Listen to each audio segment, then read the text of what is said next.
Guys, welcome back to Janice Budgets. This channel is about following me on my journey to becoming financially independent and budgeting in Cebu. So, hey, a long time no talk. Um, it's been crazy. It's been crazy for everyone. It's been crazy for the economy. It's been crazy for the hospitals. Everyone's affected, and there are industries that are thriving and there are industries that are being affected. So, I just wanted to share how I'm doing at the moment in terms of my budgeting. So, in my previous videos, I'm sorry if it's a little shaky. I don't have a camera stand. It's in Cebu, so I have to make do with what I have. So I'm filming it by myself. So in my previous videos, I explained that Raf and I, my boyfriend and I, are not combining our income anymore. We've been combining our income for the first 6 months in our financial journey, and we found that it really worked for us. It really helped us budget our expenses, and it's really great that we started 6 months ago. We were able to sort of cushion the impact of the virus as much as possible. If we were in the situation financially the same time last year, we would be panicking more than we are now.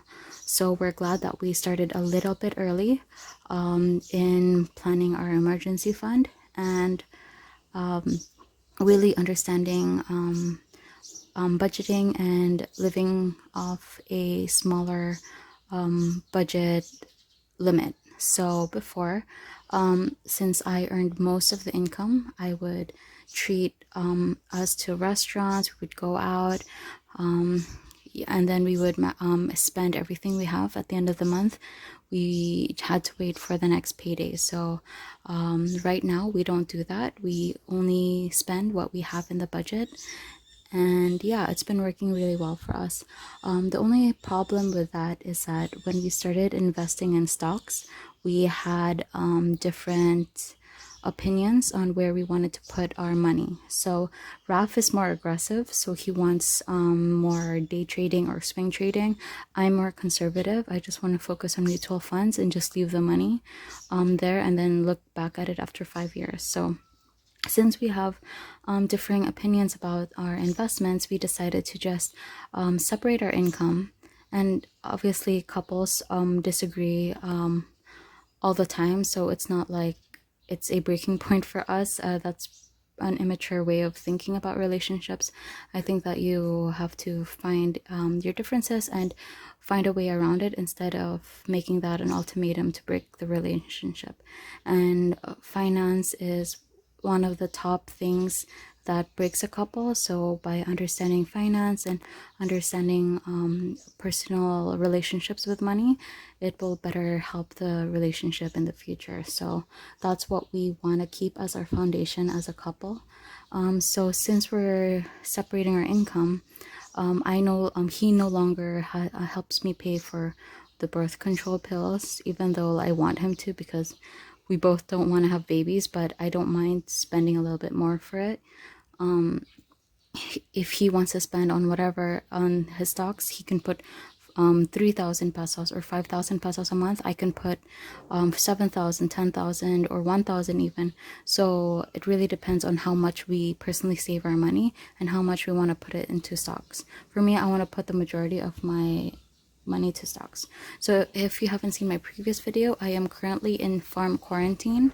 I am in Mindanao at our organic farm, so I am not in the city. I'm not in Cebu.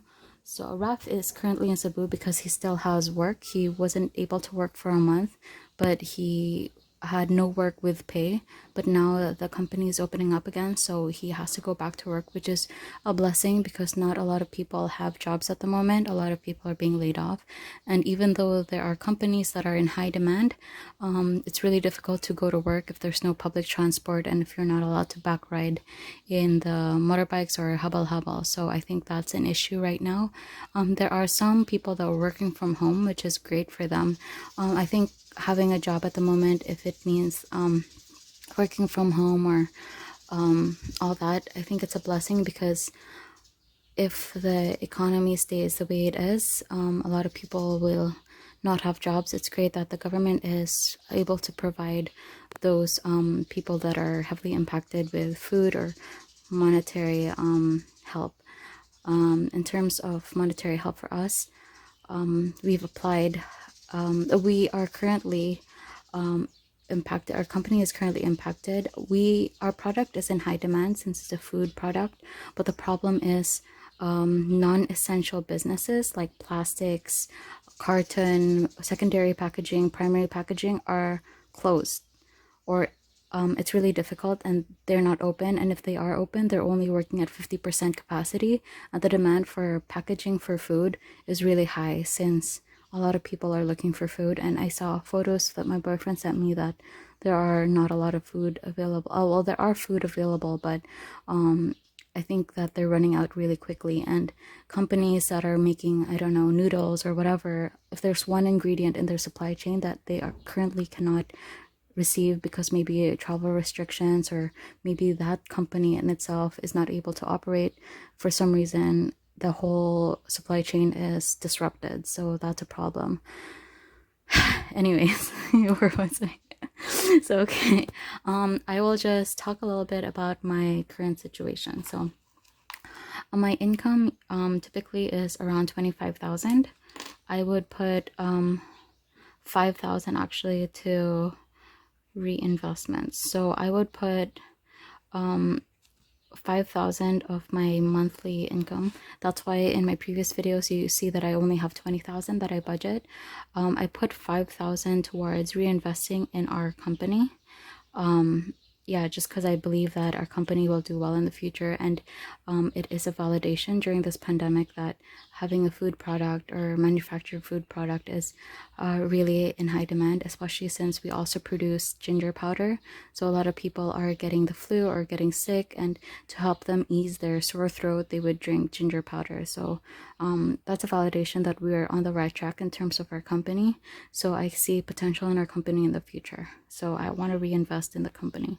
So rent is 2.8, even though I do not I'm not staying in Cebu, and Raf is staying there. I don't want him to pay all the rent because that is a huge chunk of his income, and I don't mind splitting it with him. He's doing his best to not use a lot of electricity. He's not using the AC as much, even though he's staying at home. I'm happy that this was initially, I was supposed to initially budget 3,500, but he was not able to use a lot of electricity. He saved a lot, even though he was staying home for the month. It went down to 2.8, so we saved 700 each. Wi-Fi is 1,130. This is also inclusive of her Netflix account. Even though I think the PLDT said that we can defer our payment for the Wi-Fi for another month, I just want to budget it so that once we do have to pay, we have the money ready instead of using that for something else. So our bunny budget for our darling Pepper is 250. We were supposed to take her to the vet, but currently the vet is not available at the moment. So I think we have to delay it until the whole thing is over. I hope it's going to be over soon, but I think without a vaccine it's going to take a while. So I'm actually, my personal life, I am estimating that the whole thing will fizzle out in 5 years. It's very conservative, the estimates, but I just want to make sure that I'm super prepared, and I have mentally prepared myself that I will go back to Cebu in 5 years. It's crazy, I know. Hopefully it doesn't happen, but at least I'm ready. If it opens up again in 2 years, in 1 year, in a few months, that's great. At least I've prepared for a longer period of time. Laundry, I don't have laundry because it's all in the farm. We have a staff here doing it for us, so I don't need to pay for it. And Raf in Cebu, his situation is that the laundry shop nearby is not open, so he has to do laundry at home. Since staying at home, he doesn't do a lot of laundry because he doesn't really wear a lot of fancy clothes at home, and that he needs to rewash, so he doesn't pay a lot for laundry. But once he starts working next month, he's gonna have he's gonna have a hard time doing the laundry and going to work. And grocery, I have zero because we live in a farm. Everything we just get from the land. We have a lot of rice, we have a lot of vegetables, we have a lot of eggs in the morning, so we don't spend anything on grocery. Sometimes we would get some guilty pleasures in the market, like some Cloud9 chocolates, because like we're in a farm where there is no bank. That we're in a town where there's no bank and there's only one remittance center. There's no logistics company here. I think it's a town of 40,000 people, I think. So, it's a pretty small town. So the products available are not as, not a lot compared to like bigger towns. So we have to make do with what the market has. And one thing that I stock up on is black tea, coffee, and chocolate, because I feel like chocolate really calms me down and it's a guilty pleasure that I have. There's no fancy chocolates in the town. There's only Cloud9, which I don't mind as long as it's chocolate. So even though we have grocery, my mom pays for it. She insists on paying even though we want to pay because we have money, but she insists on paying. I think that's her way of saying like, we want you to be as comfortable as possible. I think it's her way to persuade us to just stay in the farm. Because she doesn't mind paying for everything. We have chips, we have chocolates. So yeah, my grocery budget is zero. So BCP, this is what I stocked up on before the whole quarantine happened.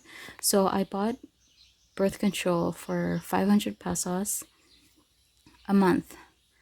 Then my sister told me she got birth control for only 50 to 60 pesos. So I've been spending 400 plus pesos on birth control that I could spend only, I don't know, 60 pesos on. So it's good that I found out now instead of later, and it's a way for me to save money, but I did not spend anything. I spent this on the March budget. I spent it on the emergency fund. I'm sorry, I spent emergency fund for birth control, so I have 6 months worth of birth control, so that's zero. Then earlier this month I gave my staff 1,000 peso each. I have 5 people under me, so I gave them 1,000 pesos out of my personal budget just to help them a little bit with their food and their payments. So all in all, this is 9,180. Yeah, I already calculated this ahead of time.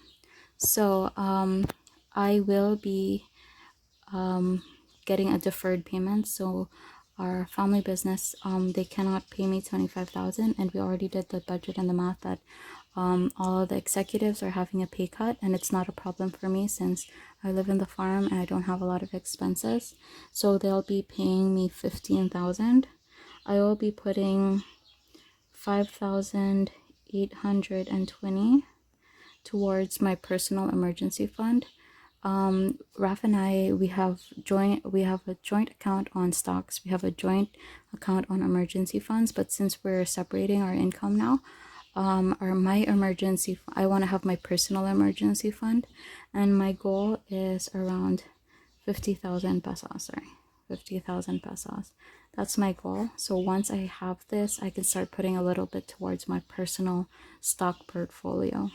So we are not currently putting any money on stocks because at the beginning of the quarantine, we used the majority of our emergency fund for Raf to stock up on food in Cebu, and I need a little bit for birth control and all that. So we want to make sure that we have enough emergency fund. And if my idea of thinking that it'll end in 2 years or 5 years, we need enough emergency fund just in case Raf isn't able to go to work, or if we have no more products to sell in our company because of the packaging situation. Yeah, at least we have a little bit money left over to sustain ourselves month by month. So my deferred is, if this is 9, 15, 20, so my deferred is 5,000. So my company will pay 5,000 in the future. So eventually, maybe in a year from now, from 2 years, yeah. So that's it. So I already I already told them to deposit. This 5,000 was already paid for. So this is already paid. So the 4,180 meant for all these expenses, I told them to deposit to my ATM account because my boyfriend has my ATM card. Yeah, I'd rather take all the money out of my ATM just for the reason that it's really difficult to go out right now because you need the quarantine pass, and it's very crazy, it's very strict. Some banks are open, some banks the lines are so long.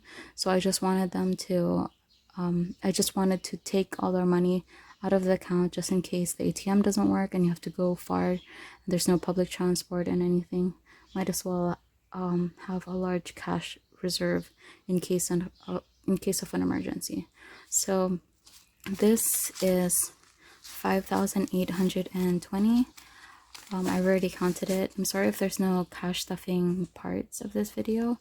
It's just that things are not normal anymore. So there's no going back to normal. We are going forward to a new normal, and things will change during the quarantine, during the whole situation, and things will change after the situation. So we all have to find ways to adapt.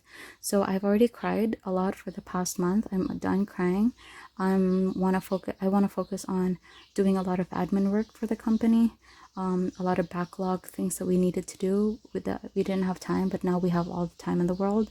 And I want to focus on income generating side activities that I want to focus on once the whole situation is over, and even during now, if there's a possibility to earn money, earn income. So yeah, I hope you guys are doing well. I hope you guys are focusing on budgeting and knowing where your money is going. I know it's a hard time for all of us, and we're all going through something. Some people are struggling more than others, but I think we should just really focus on keeping ourselves healthy and really protecting the people that we love. That's the most important thing at the end of the day. So I think that's it, and thank you for watching, and I'll keep you updated. Maybe I might have a stuffing envelope next month. I'm not sure. Maybe the situation will get worse. Maybe I won't have any money to stuff, but at least this is a great way to keep you updated and keep my future self updated about what I was going through. And it's just a slap in the face that shit, I really need to focus on sorting out my personal finances and really organizing my life. So thank you for watching, and I'll see you again next time.